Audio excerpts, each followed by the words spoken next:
Along the eastern coast of New Zealand, there is a small town called Kaikoura, and it's known for its black sand beach and the gorgeous mountains along the side.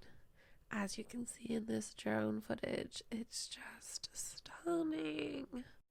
The weather was cloudy and rainy, but it made for some beautiful shots and contrast.